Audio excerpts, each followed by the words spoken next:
ಎಲ್ಲರಿಗೂ ನಮಸ್ಕಾರ ಸ್ನೇಹಿತರೆ. ಗ್ರೇಸ್ ಸ್ಯಾರೀಸ್ ಮತ್ತು ಸ್ಮೃತಿ ಮಂದನ ಆರ್ಭಟಕ್ಕೆ ಯುಪಿ ವಾರಿಯರ್ಸ್ ಉಡಿಸಾ ಇನ್ನು ಎರಡನೇ ಬಾರಿಗೆ ಫೈನಲ್ ಪ್ರವೇಶ ಮಾಡಿದ RCB.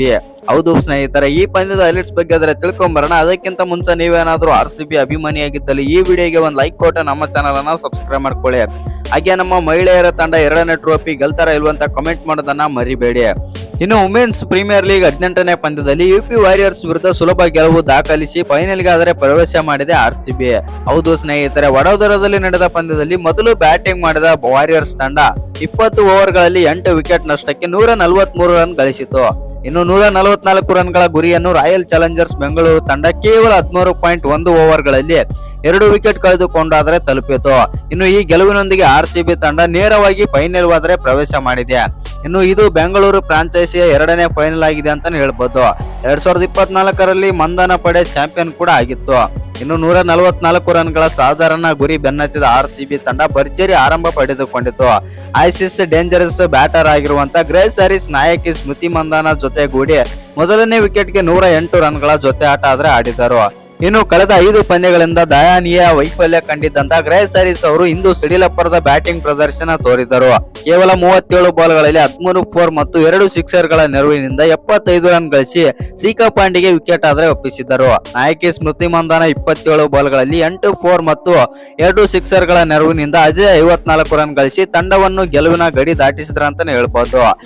ಇನ್ನು ಜಾರ್ಜಿಯಾ ವೋಲ್ 15 ಬಾಲ್ಗಳಲ್ಲಿ 2 4ಗಳ ಸಹಿತ 16 ರನ್ ಗಳಿಸಿದರು. ಇನ್ನು ಮೊದಲನೇ ಇನ್ನಿಂಗ್ಸ್ ನ ಹೈಲೈಟ್ಸ್ ನೋಡೋದಾಯ್ತು ಅಂತಂದ್ರೆ ಟಾಸ್ ಗೆದ್ದಂತ RCB ತಂಡ ಬೌಲಿಂಗ್ ಆಯ್ಕೆ ಮಾಡಿಕೊಂಡಿತ್ತು. ಇನ್ನು ಬ್ಯಾಟಿಂಗ್ ಆರಂಭಿಸಿದ ಯುಪಿ ವಾರಿಯರ್ಸ್ ತಂಡ ಮೊದಲನೇ 3 ಓವರ್ಗಳಲ್ಲಿ ಕೇವಲ 12 ರನ್ ಗಳಿಸಿ ನಿಧಾನಗತಿ ಆರಂಭ ಪಡೆಯಿತು. ಆದರೆ ಆ ನಂತರ ಸ್ಫೋಟಕ ಬ್ಯಾಟಿಂಗ್ ಮಾಡಿ ಮೊದಲನೇ ವಿಕೆಟ್ಗೆ 8.1 ಓವರ್ಗಳಲ್ಲಿ 74 ರನ್ ಸೇರಿಸಿದರು. ಇನ್ನು 9ನೇ ಓವರ್ನಲ್ಲಿ ಬೌಲಿಂಗ್ ಮಾಡೋಕೆ ಬಂದಂತ ನಡನ್ ಡಿ ಕ್ಲಾರ್ಕ್ ಅವರು ತಮ್ಮ ಮೊದಲನೇ ಓವರ್ನಲ್ಲಿ ಯುಪಿ ನಾಯಕಿ ಆಗಿದ್ದಂತ ಮೇಗ್ ಲ್ಯಾಗ್ನಿಂಗ್ ಅವರ ವಿಕೆಟ್ ಆದ್ರೆ ಉರುಳಿಸಿದಾರೆ ಅಂತ ಹೇಳ್ಬೋದು. ಇನ್ನು ಲ್ಯಾಗ್ನಿಂಗ್ ಅವರು 30 ಬಾಲ್ಗಳಲ್ಲಿ 6 4 ಮತ್ತು 1 ಸಿಕ್ಸರ್ಗಳ ಸಹಿತ 41 ರನ್ ಗಳಿಸಿ ನಿರ್ಗಮಿಸಿದರು. ಅದೇ ಓವರ್ನ 5ನೇ ಎಸೆತದಲ್ಲಿ ನಡನ್ ಡಿ ಕ್ಲಾರ್ಕ್ ಅವರು ಮತ್ತೊಂದು ಶಾಕ್ ಕೊಟ್ರು ಅಂತಾನೆ ಹೇಳ್ಬೋದು. ಇಡೀ ಲೀಗ್ ನಲ್ಲಿ ಮೊದಲನೇ ಅವಕಾಶ ಪಡೆದಿದ್ದ ಇಂಗ್ಲೆಂಡ್ ನ ವಿಕೆಟ್ ಕೀಪರ್ ಆದಂತ ಆಮಿ ಜೋನ್ಸ್ ಕೇವಲ 1 ರನ್ ಗಳಿಸಿ ಔಟ್ ಆದರು. ಆ ನಂತರ ಯುಪಿ ವಾರಿಯರ್ಸ್ ಪೆವಿಲಿಯನ್ ಪರಾಡೆ ನಡೆಸಿದಂತಾನೆ ಹೇಳ್ಬೋದು. ಇನ್ನು 4ನೇ ಕ್ರಮಾಂಕದಲ್ಲಿ ಬಂದಂತ ಅರ್ಲಿನಾ ಡಿಯಾಲ್ ಅವರು 14 ಬಾಲ್ಗಳಲ್ಲಿ 14 ರನ್ ಗಳಿಸಿ ಗ್ರೇಸ್ ಸ್ಯಾರೀಸ್ಗೆ ವಿಕೆಟ್ ಒಪ್ಪಿಸಿದರು. ಇನ್ನು ಮತ್ತೆ 14ನೇ ಓವರ್ನಲ್ಲಿ ಹ್ಯಾರಿಸ್ ಅವರು ದಕ್ಷಿಣ ಆಫ್ರಿಕಾದ ಸ್ಫೋಟಕ ಬ್ಯಾಟರ್ ಆದಂತ ಕ್ಲೋಯಿ ಟ್ರಿಯಾನ್ ರನ್ ಸ್ಟಂಪಿಂಗ್ ಬಲೆಗೆ ಬೀಳಿಸಿದ್ರು ಅಂತಾನೆ ಹೇಳ್ಬೋದು. ಇನ್ನು ಶ್ವೇತಾ ಶೆರಾವತ್ 7 ರನ್ ಗಳಿಸಿ ಔಟ್ ಆದರೆ ಆರಂಭಿಕರಾಗಿ ಕಣಕ್ಕಿಳಿದಂತ ದೀಪ್ತಿ ಶರ್ಮಾ 19ನೇ ಓವರ್ನ ಕೊನೆಯ ಬಾಲ್ ಅಲ್ಲಿ ಶ್ರೇಯಾಂಕ ಪಾಟೀಲ್ ಅವರಿಗೆ ವಿಕೆಟ್ ಆದರೆ ಒಪ್ಪಿಸಿದರು. ದೀಪ್ತಿ ಶರ್ಮಾ 43 ಬಾಲ್ಗಳಲ್ಲಿ 6 4 ಮತ್ತು 1 ಸಿಕ್ಸರ್ಗಳ ಸಹಿತ 55 ರನ್ ಗಳಿಸಿ ತಂಡದ ಗರಿಷ್ಠ ಸ್ಕೋರರ್ ಆದರ ಅಂತಾನೆ ಹೇಳ್ಬೋದು. ಇನ್ನು 20ನೇ ಓವರ್ನಲ್ಲಿ ಸಿಮ್ರನ್ ಶೇಖ್ 10 ರನ್ ಮತ್ತು ಸೋಫಿ ಎಕ್ಲೆಸ್ಟನ್ ನಡನ್ ಡಿ ಕ್ಲಾರ್ಕ್ಗೆ ವಿಕೆಟ್ ಒಪ್ಪಿಸಿದರು.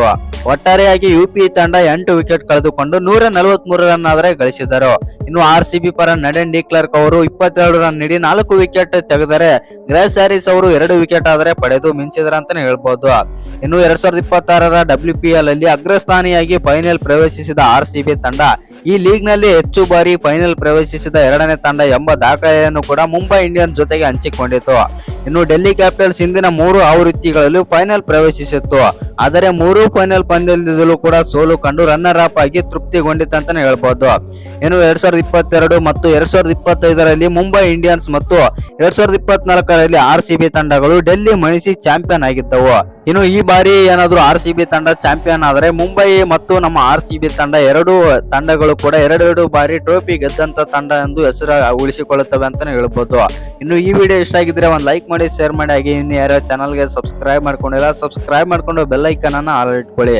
ಹಾಗೆ ಮರಿದೆ ವಿಡಿಯೋಗೊಂದು ಲೈಕ್ ಕೊಡೋದನ್ನ ಕೂಡ ಮರಿಬೇಡಿ.